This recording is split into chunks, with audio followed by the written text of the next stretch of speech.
Halo teman-teman, perkenalkan, nama saya Junita Dongoran, NIM 2030-1090-2003, Prodi Kimia dari Universitas Palangkaraya. Nah, pada video kali ini, saya akan menjelaskan prinsip kerja dan instrumentasi AAS, atau yang disebut dengan spektroskopi serapan atom. Baik, sebelum saya menjelaskan ke materi AAS, sebelumnya sudah diketahui bahwa spektrofotometri UV vis ini merupakan spektrofotometri yang berdasarkan dari absorpsi sinar atau sinar radiasi oleh materi. Kemudian, pada spektrofotometri UV vis ini, pengukur kadarnya itu menggunakan hukum Lambert-Beer. Dan sinar yang digunakan adalah sinar UV vis, di mana dari spektrofotometri UV vis ini ternyata memiliki persamaan dengan spektrofotometri dari AAS, bahwa di spektrofotometri AAS ini juga menggunakan berdasarkan dari absorpsi sinar atau sinar radiasi oleh materi. Dan spektrofotometri AAS ini juga menggunakan hukum Lambert-Beer untuk pengukuran kadarnya. Kemudian, sinar yang digunakan pada spektrofotometri AAS ini adalah sinar UV vis juga. Kemudian, terus apa yang membedakan kedua spektrofotometri itu? Nah, yang membedakan spektrofotometri UV vis dan AAS itu adalah di mana pada spektrofotometri UV vis yang menyerang radiasi adalah molekul, dan untuk spektrofotometri pada AAS yang menyerang radiasi adalah atom.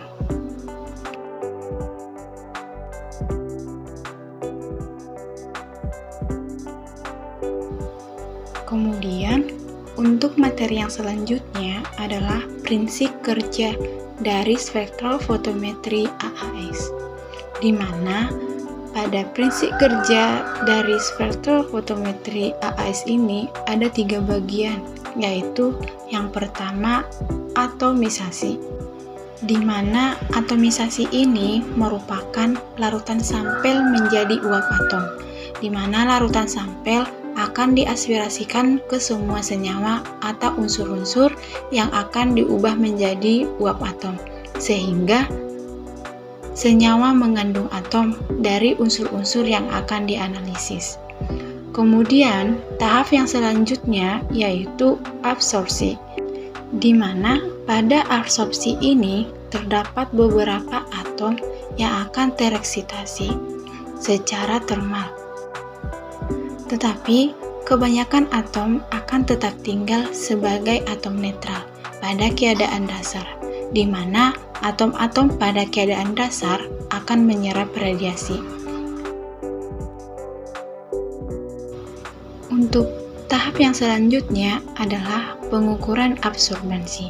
Nah, setelah atom-atom tadi menyerap radiasi, maka kita dapat mengukur absorbansinya, di mana pada pengukuran absorbansinya ini menggunakan hukum Lambert-Beer. Nah, pengukuran absorbansi pada spektrofotometri AAS ini sama dengan pengukuran absorbansi pada UV vis, di mana pada spektrofotometri UV vis pengukuran absorbansinya adalah absorpsivitas molar dikali panjang nyala dikali konsentrasi, di mana B ini merupakan panjang nyalanya.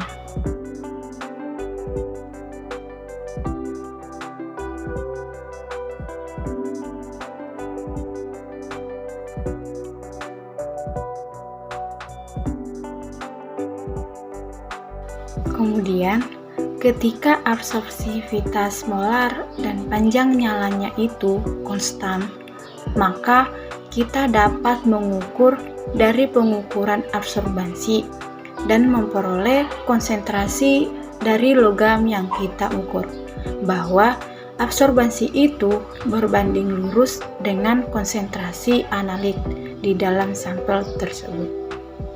Nah, pada spektrofotometri AAS itu ada proses atomisasi, di mana pada proses atomisasi ini terdapat beberapa bagian, yaitu yang pertama larutan sampel, di mana larutan sampel ini akan disemprotkan ke dalam nyala dengan menggunakan nebulator, di mana proses ini dinamakan nebulasi. Nebulasi merupakan pengkabutan yang dihasilkan dari kabut sampel tersebut.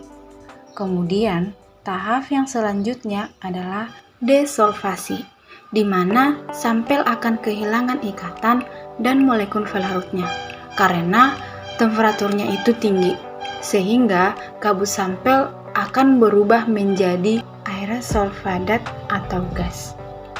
Kemudian, tahap yang selanjutnya adalah volatilisasi, di mana aerosol padat ini akan mengalami volatilisasi yang akan berubah menjadi gas molekul. Kemudian, tahap yang selanjutnya adalah disosiasi, di mana pada tahap disosiasi ini molekulnya itu akan terdisosiasi menjadi atom-atom, dan proses ini terjadi secara reversibel. Nah, tahap yang terakhir adalah ionisasi, di mana atom-atom suatu saat akan mengalami ionisasi dan kehilangan elektron terluarnya sambil menyerap sejumlah energi. Nah, dari proses atomisasi ini kita dapat ketahui bahwa spektrofotometri AAS sangat cocok digunakan untuk analisis logam, bukan analisis senyawa organik.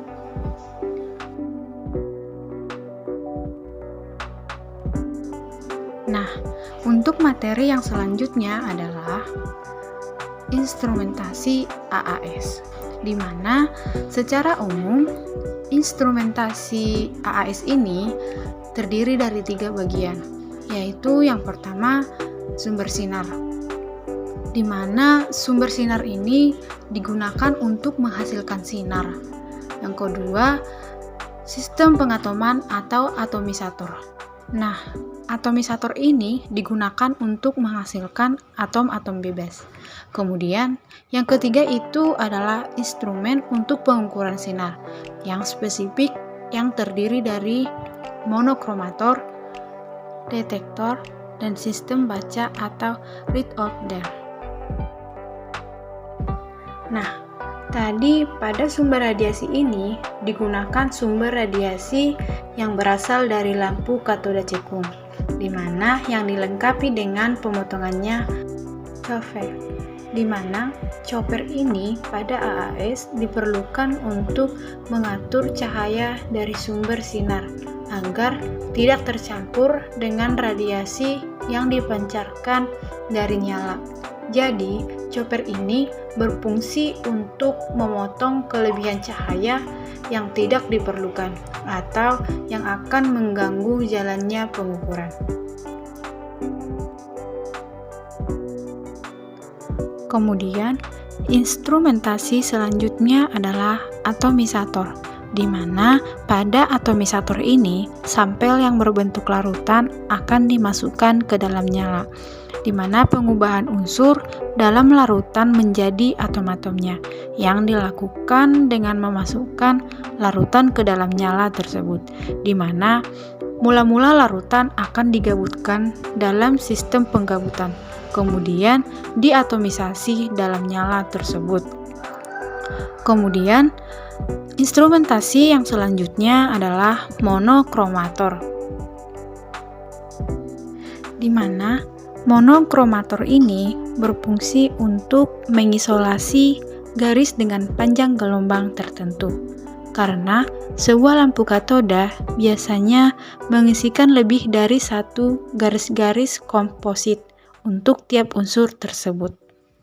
Kemudian, untuk yang selanjutnya adalah detektor, di mana detektor ini berfungsi sebagai pengelola sinyal radiasi, di mana pengelola sinyal radiasi ini akan menjadi sinyal listrik. Kemudian yang selanjutnya adalah elektronize, di mana elektronize ini adalah penguat sinyal listrik yang dihasilkan oleh detektor, di mana sinyal listrik diperkuat oleh amplifier, di mana kemudian dicatat oleh sistem baca atau read order. Nah, read order ini mengubah sinyal listrik menjadi tampilan-tampilan tertentu sehingga bisa dibaca dengan baik. Nah, untuk materi yang terakhir adalah sumber sinar, di mana sumber sinar yang digunakan atau yang sudah dibahas tadi adalah lampu katoda cekung. Sumber sinar lampu katoda cekung ini harus memperhatikan energi yang dibutuhkan untuk mengekstasi elektron dari atom yang akan dianalisis. Sehingga sumber sinar yang paling umum digunakan adalah lampu katoda cekung, di mana lampu katoda cekung ini kita dapat melihat pada tampilan slide ini.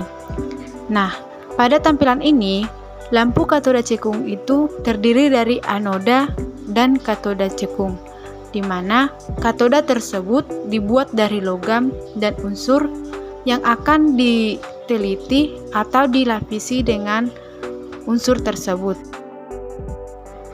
Kemudian, anoda ini terbuat dari nikel ataupun zirkon. Nah, katoda dan anoda ini berada dalam tabung gelas yang diisi oleh gas neon ataupun argon, yaitu pada tekanan rendah atau 1-5 ton. Kemudian, jendelanya ini terbuat dari kuarsa ataupun silika boron.